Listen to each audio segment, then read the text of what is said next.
Hello बच्चों, let's see this question. The question says for a reversible reaction, if delta G naught is equals to 0, the equilibrium constant of the reaction should be equal to. ठीक है, और हमारे पास option है 0, 1, 2 और 10.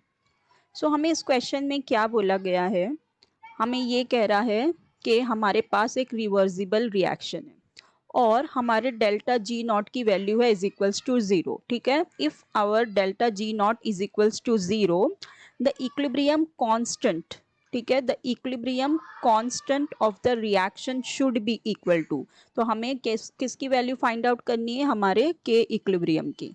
ठीक है, कितनी आएगी, के क्या होता है हमारा इक्विलिब्रियम कांस्टेंट. सो देखो ये दोनों एक दूसरे से किस तरह से रिलेटेड होते हैं. By an equation we have delta G naught is equals to -2.303 R T log of K equilibrium कह लो या के पी कह लो. ठीक है, अब देखो, अब हमें दिया हुआ है कि हमारे जो डेल्टा जी की वैल्यू है वो कैसी है, वो 0 है. ठीक है, सो हमारे डेल्टा जी की वैल्यू 0, मतलब ये पूरा टर्म हमारा क्या हो गया, 0, मतलब ये हो गया -2.303 आर टी लॉग ऑफ के इज इक्वल्स टू 0. ठीक है, सो अब इसका मतलब हमारा लॉग के की वैल्यू है 0.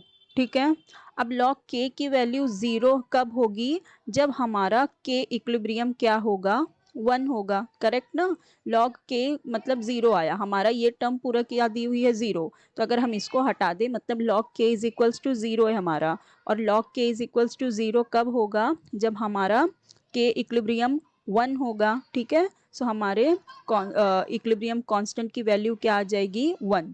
सो our correct option will be option B, 1. I hope you understood it well. Best of luck. Thank you.